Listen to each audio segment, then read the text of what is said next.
Today, we are taking a look at our first batch of 2023 first round draft prospects for the Chargers, and we're focusing on getting Justin Herbert a new weapon.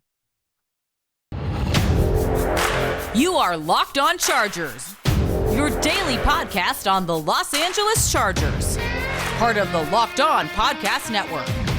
Your team every day.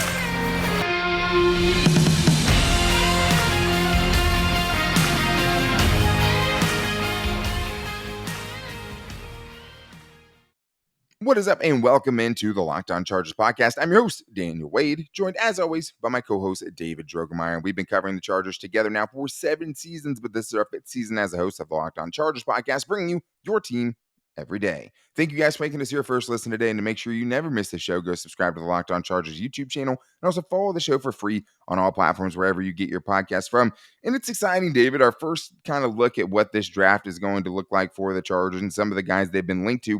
And we wanted to start offensively with some skill position players for Justin Herbert. So today we're going to be talking about Jalin Hyatt, the speedster of this draft class, a dude with undoubted ability to get down the field, and linking that up with Justin Herbert is definitely tantalizing. But at 21, it's going to be tough. And we're also going to compare a couple of the top tight ends that people are talking about and linking to the Chargers.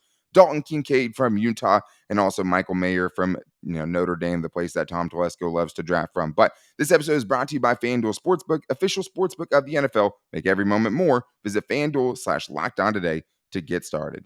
All right, David, well, I guess this is a mock draft Tuesday. We missed mock draft Monday, but here we are getting into some of these guys, and it's exciting because you can see how each of these guys would help the Chargers, right? But then it comes, what is this guy worth? Is he worth the 21st overall pick? And I want to talk about Jalin Hyatt first, because we've been, advocates for getting explosive playmakers for Justin Herbert. This is not a draft class that has a bunch of, undoubted top 15 type of wide receivers. They're not going to go as fast as they did last year. But Jalin Hyatt makes a lot of sense, at least for why the Chargers have been linked to him, because he does do one thing exceptionally well, and it definitely matches with what the Chargers need more of. That's right, Daniel, and that is raw, unmitigated, untrainable speed. This guy can absolutely fly. He can burn, and it's very obvious to anyone that has watched the Chargers offense over the last couple of years that is indeed one of the biggest missing links. Absolutely, and I think the reason he makes sense for the Chargers is this. His skill set fits really well with what they have now, right? He has a skill set that fits well with Keenan Allen, Josh Palmer, Mike Williams. He also would be able to accentuate Justin Herbert's skill set, right? Getting him a guy that can fit that gigantic arm that he has, because right now, nobody on the Chargers is running like a sub 4.5, right? They just need more speed. They talked about it, and I think you want to get kind of Kellen Moore in his own way, his own new weapon to play with, and he'll have some insight on it as well. But then again, the Chargers, have said one thing. You have to be more than fast. But I think when you're looking at what he does well, two things I think he's elite. I think, he's aiming for a 4.29 as far as his 40 time, just to give you an idea. I think he's probably going to run low 4.3s to mid 4.3s, which would be much needed speed for the Chargers, obviously. But the other thing he does is exceptionally well, which is not something that always comes with speed, is he tracks the ball really, really well down the field. I mean, he always finds it. He always catches it in stride, seemingly. He always kind of, slows down a little bit, speeds up a little bit, always seems to make the catch right where he should, uses his hands, pretty good hands as well. I mean, there are some things he does really well, and that's really, really exciting, even though, there's some cons too, of course, and we'll talk about it, but there is more than just speed there. Yeah, absolutely. I was going to agree with you. As one of my notes is, he can definitely track the ball down the field. It just feels like he's always in good position. His hands are in good position. He's always kind of running under it, and 15 most of those touchdowns. Times, most of those. I was going to say most of those times he's running under it in the end zone. Also, I felt like I really enjoyed his double move. I really feel like that's something I didn't see a lot of, but when I did see it, it was definitely effective and it created separation. Also, I feel like this is a guy that can get some yards by the quick passes. They use that a lot with him, try to get the ball out to the boundaries, and the quick outs. Those type of routes seems like those are effortless, easy yards for him. He's getting those every time. He's not exactly a stop and start monster. He's more of a guy that really needs that runway to get going. But when he does, Daniel, good luck. If you don't touch this guy, he has the speed to take it to the house no matter where they are on the football field. Yeah, and I mean that's and one thing we've heard the Chargers talk about is you can't just be fast for them, right? That's Right. a huge turn off. So can he do enough of the other things well enough for the Chargers to consider him? He is over 6 foot, at least that's what he you know is listed at right now. Yeah. But he's very very frail, at least Right. very very thin. He has a very Yep. thin frame, very wiry frame. But I think the other thing too is, he definitely can hit another gear in the deep part of the field, right? He finds a way to separate there. He does do a good job of at least setting up his deep routes, whether he's going to be a post or if he's just going to keep going straight. And they ran a lot of, wheel routes or kind of jet and go routes where you run up into the Yeah. flat and then you take up off the field, take off up the field. He did that exceptionally well. I mean, he had 15 touchdowns, probably could have easily had 20. Like there were Oh, so many sure. times where you see this dude Just just sitting there wide where if open. there's any sort of anticipation, like he is Yeah. 100% getting past the DBs. Oh, sure. And he makes safeties respect you. Like you can't Oh, just yeah. play this dude regularly because he can get behind you so quickly and he does such a good Mhm. job of stacking defenders. But then there's the downside of it, David, because he Yeah. is, 6 foot, 180 pounds, somewhere about that. We'll see where he kind of clocks in at the combine at. Yeah. And there's a few things where you would definitely knock him, right? Not the cleanest of route runners. I mean, he No. definitely rounds off some of those routes. Sure. And he can be a yak guy with the runway, right? If Mhm. you can get him going with speed, like he can just make people take terrible angles. Like he Yeah. just destroys angles. If you get him Sure. on crossing routes and he's going full speed, if you can get a hand on him, you'll probably tackle him. But Yeah. getting a hand on him isn't always easy. And you saw some of those, he can take a slant. If he has the right angle, he can take it to the house. The Chargers Yeah. don't have that right now. But there are also some cons as to reasons why a dude with this kind of speed isn't just a bona fide top 10 pick. Yeah, I mean, the size definitely concerns you, but I think you do see some examples recently of guys entering the NFL around that size that have had a lot of success. A guy that comes to mind who played in the Super Bowl is Yeah, Devontae Devonta Smith. Smith.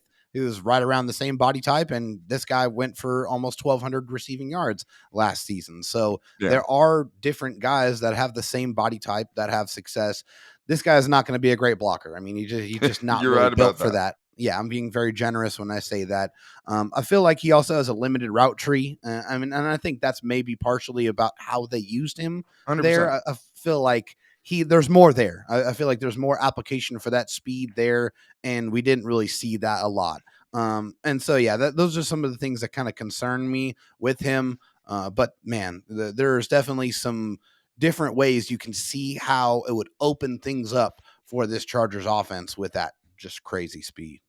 Yeah, because you have to respect it. I mean, there's some legitimate red flags as far as the size, right? Just Yeah. being that frail. Yes, we have seen some guys recently be able to do it, but historically, it's not something that's usually able to get done, right? Yeah, I And agree. I think, the other thing is too, is he can pretty easily get knocked off of his routes if people can touch him. And that's the big thing. But a lot of times, like you were talking about, and both of us talked about before, Tennessee put him in scenarios where he was never really going up against press man coverage, where Yeah, guys never. could get their hands on him at the line of scrimmage. You'll see very, very, few snaps. I think Pro Football Focus said he had one contested or one catch this year when somebody had him in press man coverage, but it just didn't happen. They would They stack him put with him in a other wide stack. receivers. Yeah, They put him in the all the slot where time. he can play off the ball. They would have him in motion so he can get a running start. They did all the things to protect him from that. And we've Sure. seen that with a lot of dudes. Traylon Burks had kind of the same thing. You did not Yeah. see a lot of him, getting pressed at the line of scrimmage. We just didn't Right. get to see that. Yeah. But this dude also doesn't come with that same level of physicality either, though. Like, it's hard to say how he's going to perform in that, but it's going to be very interesting to kind of see how he tests. I would understand it if the Chargers went all in to kind of, or went with the 21st pick. When you see guys like this, though, it makes you kind of feel like, if I could trade down a few spots, I'd feel better about it, right? But at least right now, as we're going to be kind of watching some of these prospects and seeing how they fit in, because this is just our first batch of players. But we did get the best two tight ends in this draft class, at least as we see it right now, having watched two tight ends, Dalton Kincaid and also Michael Mayer, another guy that, Tom Telesco is definitely going to have an eye on. A just gigantic Hulk. But where Jalen Hyatt brings speed, Dalton Kincaid brings a different ability that the Chargers need, and it's the yak ability, and he's very, very smooth in that operation. And I understand why teams or why people are linking the Chargers to him as one of the teams that potentially first round, second round, everyone's kind of all over the board on Dalton Kincaid. But I can tell you one thing, I like him a lot. But before we get into that, though, I do need to tell you guys that this episode is brought to you by BetterHelp Therapy Online. Unfortunately, life doesn't come with a user manual, so when it's not working for you, it's normal to feel stuck. And that's a great time to pick up therapy. If you're thinking about therapy and you're feeling stuck, talk to someone about it. It can definitely help the burden. I know from experience, I've definitely used it before. Therapists are trained to help you figure out the cause of challenging emotions and to learn productive coping skills. So it's not just, hey, you're talking to someone and they help. They also help you find tools to help yourself in everyday life. So you can work yourself out of some situations when you're feeling down or when things are just feeling like they're a little bit too much, because everyone deserves to feel their best. And BetterHelp makes it easier to get started. They're the largest therapy service in the world, and they match millions of people with professionally licensed and vetted therapists available 100% online. Super, super convenient. That's one of the best parts about BetterHelp. Is just you can do it anytime. You're not stuck to the schedule. You're not sitting in traffic. All you have to do is fill a brief questionnaire to match with a therapist. And if things aren't clicking, you can easily switch to a new therapist anytime. And it couldn't be any simpler. No waiting rooms, no traffic, no endless searching for the right therapist. Get unstuck with BetterHelp. Learn more and save 10% off your first month at betterhelp.com/lockedon. That's BetterHelp, HELP.com/lockedon. It's exciting talking about new players on the Chargers, especially, when you can't go as big on the free agent shopping like we got to last year. It's fun to at least think about what the draft could bring for the Chargers with some of these picks, because they're going to need to hit on some of these picks if they want to be competitive next year, right? And keep getting better. A lot of it's going to have to come from the draft, and you're going to have a lot of hits there. And it starts in round one. And it also starts with helping Justin Herbert out. After seeing, the Super Bowl, what great weapons can do for your quarterbacks, and throughout the playoffs, littered with it, right? Especially a lot of young quarterbacks out there getting their own weapons like A.J. Brown or Tyreek Hill or what have you, right? Adding premier weapons for your quarterback is always a good thing. And now you have someone like Dalton Kincaid, right? Who doesn't fit the stereotype of the Chargers would want this guy, because he brings that much needed speed that they want. And they do need speed. But I think the main reason they'd be linked to Dalton Kincaid, David, is not just for speed, but more for yak, because I think the Chargers have been kind of yearning for an elite receiving option for a long time, probably since Gates, right? Hunter Henry in and out of the lineup was never totally that elite guy. He was the next best thing that you could have, and he was solid and was a well-rounded player. But if you're looking for more weapons for Justin Herbert and you're looking for yak, that's something that tight end Dalton Kincaid can bring to the table. He definitely can. It's very easy whenever you put on the tape to watch Dalton Kincaid, why he is in this position, why he's slated to be in, potentially a first round pick, because this guy can get open. Like he's got some burst. He's got some wiggle. Like he's got an ability to really create after the catch. And you don't see that from a lot of tight ends, but he absolutely has it. He does, and he's not going to be super athletic, and it's more crafty than it is explosive. You're not going to, Yeah. I don't think, and I think he's plenty athletic. I don't think he's Sure. lacking in that regard. But the other thing he has is a long history of success, right? I mean, when he was at Utah, he left as the active leader in career receiving yards with 2,484 and receiving touchdowns with 35. This season, he had a game where he had 16 catches for 234 yards and a touchdown against USC. Sheesh. It maybe had the best catch I've ever seen a college tight end make down the sideline, with where somehow he got a foot in bounds, and like the ref could not That have one was more insane. it was insane. It could not more emphatically have said incomplete pass, right? Because there was just no way he got his foot down. That was a regular occurrence with Dalton Kincaid. Dalton Kincaid is a quarterback's best friend, and it's hard not to, get excited about something like this.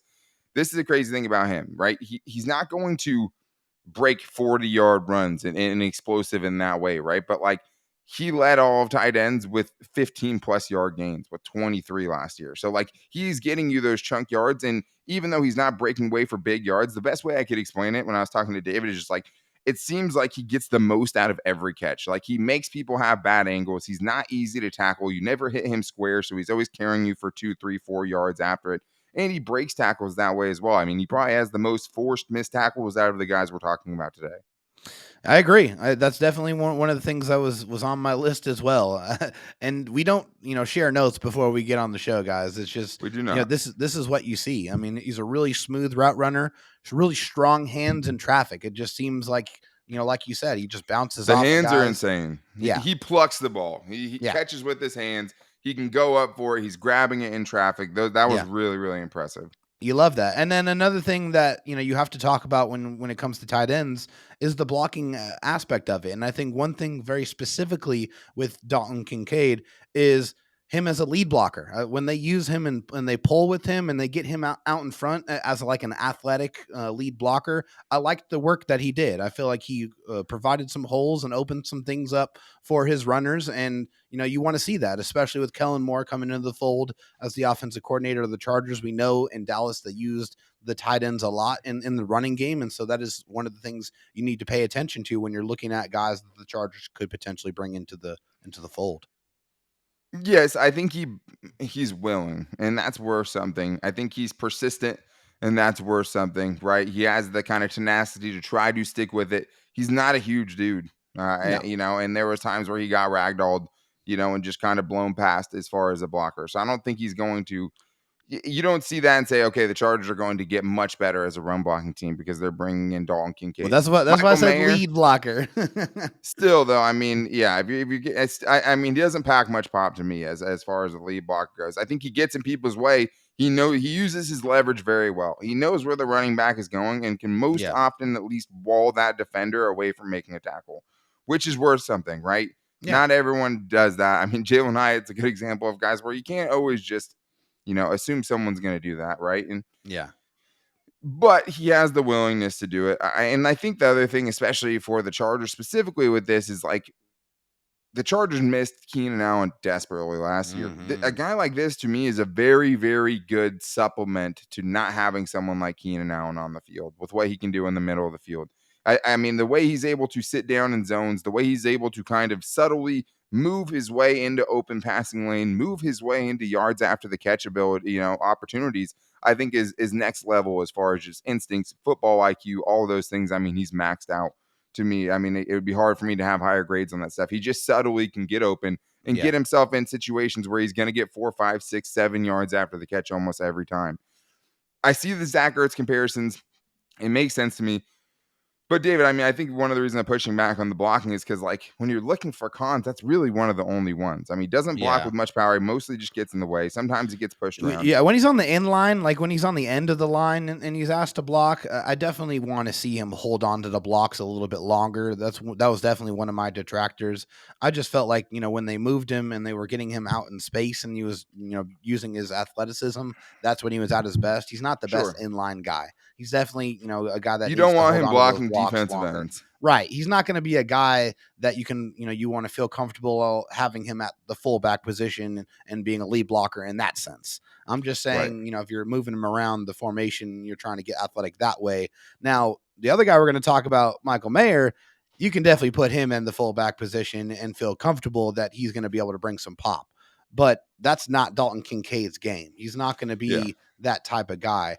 But I agree with you. I feel like the application over the middle of the field for him and his ability to really just be a friendly target to his quarterback was very apparent. And that's something that Justin Herbert could benefit from greatly. I feel like Gerald Everett, he did okay. He did pretty good. The drops were very concerning for me. And I feel like that's something, if Dalton Kincaid was brought into the fold, that's going to lessen. He has really, really strong hands, and I don't see him dropping a lot of those balls that unfortunately Gerald Everett dropped this year. Yeah, I think the knocks on him are going to be the blocking. I think the knocks on him are going to be just, he's not an elite athlete. He's not, Kyle Pitts. He's not going to ever be confused for someone like that, or some of the more athletic tight ends we've seen come out. It'll be interesting to see how he tests because he is crafty, but like he also gets vertical very well. Like he finds the seams. He's such a good route runner that he is able to create separation where I think when you're looking at checking the boxes between Dalton Kincaid and Michael Mayer, as far as receiving goes, a lot of those boxes are going to be going to Dalton Kincaid, right? And they're just different, right? I mean, Mayer has a bigger frame, and we'll talk about all that. But as far as Kincaid, I mean, I like him a lot. Yeah. Do you use the 21st overall pick on him? It wouldn't be a sexy pick, but like if you knew he was going to be Zach Ertz, of course you would sign up for that, right? Sure. Zach Ertz was insane when he was on the Eagles, and you sign him up for 100 years, 100 catches a season, right? And that does carry a lot of value and would help, I think, with the development of Justin Herbert. It doesn't help you with speed as far as, top end speed, but as far as yak, I think you're getting a lot better there. And I think that is something that those are both areas that they have to improve. Yeah. It's not just having a guy who can run a 4.3. It's having a guy who can create, for himself and get those extra bonus yards. And the Chargers don't really have those guys right now. He would fill that mold for them, but leaves a lot to be desired as a blocker. Now you have someone like Michael Mayer, who absolutely looks the part of the prototypical dominant tight end, catches, makes crazy catches, is good and really a better, all around tight end when you're talking about receiving and blocking for sure, because he is much more of an impact player as a blocker. So we're going to compare him to the guy we just talked about. But before we get into that, I do need to tell you guys about the unicorn of the protein bar game. And of course, I'm talking about Built Bars, my favorite protein bar. And the reason I call him the unicorn is it tastes great and it's good for you and it's going to fit on your diet as well, because most bars have only about 130 calories and are loaded with protein, and low on carbs and low on calories as well, low on sugar, and 100% covered in chocolate and soft and easy to chew.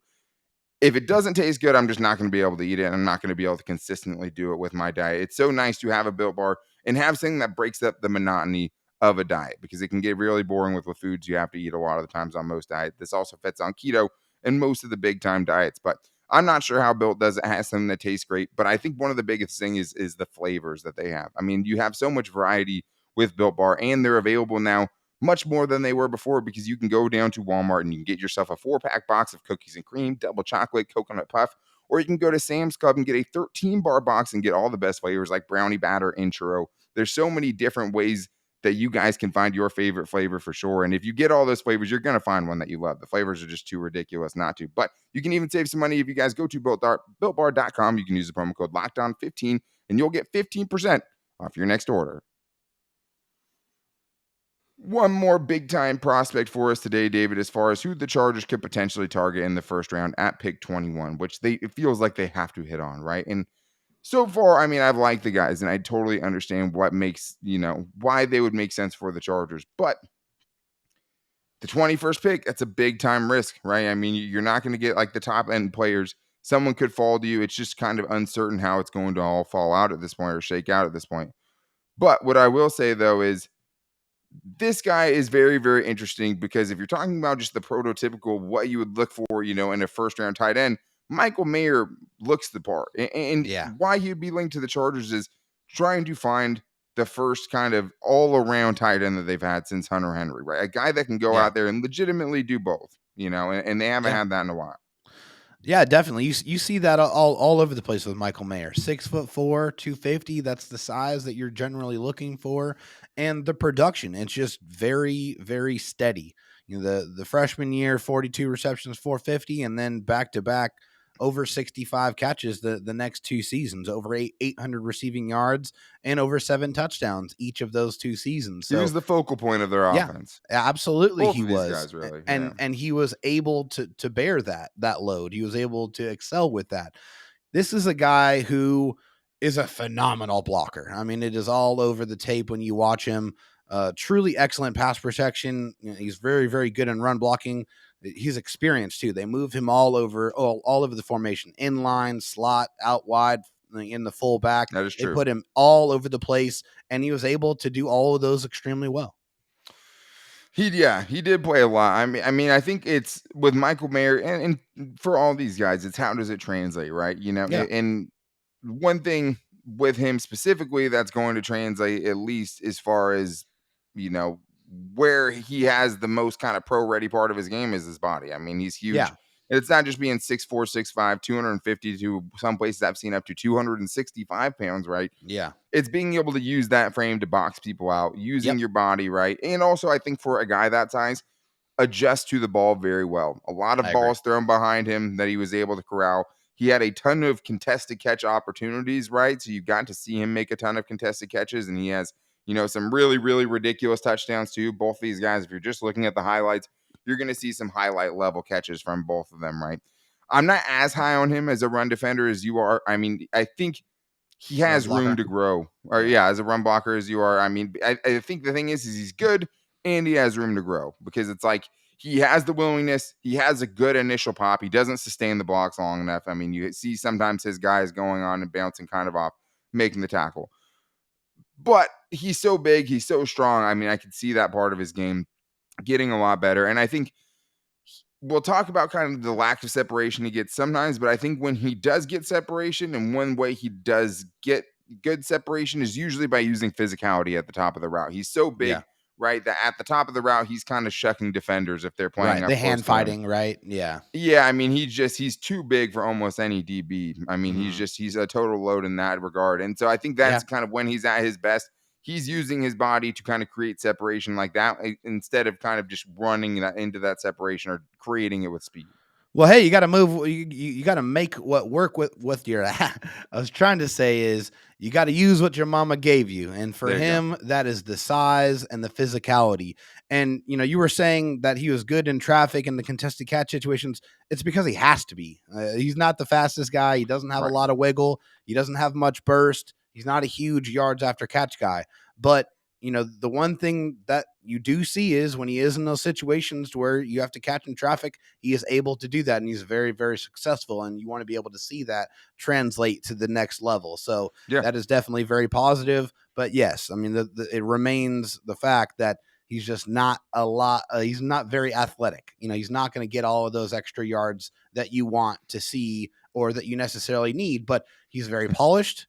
He's very physical, and he uses that to his advantage. Right. And like, let's be honest, he's super athletic, right? It's all Yeah, comparative. Like, I mean, for a dude sure. his size, he moves very, very well. He kind of runs kind of goofy, like you'd see someone with Gronk, but like the differences Yeah. between him and someone like Gronk, right? You can see the size, you see all that kind of stuff, but like Gronk had dude just bouncing off of him. Like that dude Yeah, I was don't so see hard to Gronk. bring down. I just don't think Michael Mayer is really forcing a lot of missed tackles. Can he be used Right. as a weapon? Do I understand why some teams could see him as a first round pick? I get it. You know what I mean? Like, I understand why you could talk yourself into it, right? I don't know if I would necessarily be comfortable with it. I mean, I think there's some things that he would bring to the table, but like, Yeah. he's not filling the yak requirements for me, as No. far as explosive playmakers go. Right. And he's not filling the top end speed part of it for me. And I think that's kind of the biggest detractors that I have in certain teams. If you have, you know, Tyreek Hill and Jalen Waddle already, maybe someone like this makes more sense for you. You know what I mean? You can go out and have him block more and be a compliment to guys like that. If you're a team like the Chargers where a lot of your guys are struggling with speed and stuff like that anyways, I don't know if you want another plotter, right? A guy who's And you need plotting that around. impact immediately, and you don't know how quickly that's going to You need come with juice. Michael Mayer. Yeah. You need juice. Like, Yeah. and I don't see Michael Mayer's juice. Like, he's big, he makes physical catches. He's a He's really, durable. really good red zone Yeah. threat, right? Like, you could see the ways that the Chargers could get better with him. It's nice because you can have him on the field. If you're trying to marry run and pass, you want someone that can be a good blocker and a good route runner that Yeah. you can, legitimately trick defenses into not knowing what's coming next. With Yeah. Dalton Kincaid, if you see him out there as an end line blocker, you might assume it's going to be some sort of play action or something like that. Yeah. And if he ends up on a defensive end, you might be in trouble. And with Michael Mayer, there was times where he whiffed on some defensive ends too. And there's other times where he, stonewalled them. I don't Yeah. think he's a people mover, but I think he can not lose ground a lot of the times, which is Yeah. really impressive if you're a tight end and you're asked to block, a freakish defensive end, which most of these guys are. So Yeah. I get it from both sides, David. There's pros and cons here for sure with Michael Mayer. I don't Yeah. know how I'd feel about it at 21. We still have a lot of guys to look at. All these guys, really, it's like, yeah, I mean, at 21, it's tough because it's Yeah. like I'm some not places there you at see these 21. dudes going Not at, right now. the second round. Like you see, Yeah. Dalton Kincaid getting mocked to the Chargers in the second round, Jalin Hyatt in the second round. But it's like, it doesn't feel like they're going to follow the second round either, which is what makes this all tough. But it's going to be really fun.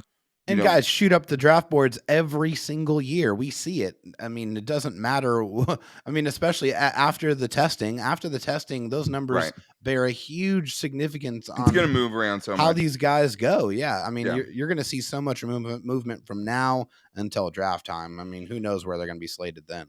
I wonder how Braden Fehoko feels about it. Well, we might get to ask him because that is going to be hopefully our special guest on tomorrow's show. We're trying to get more players. We want to make up for the Chris Rump interview, that we wish we could have put out and just couldn't.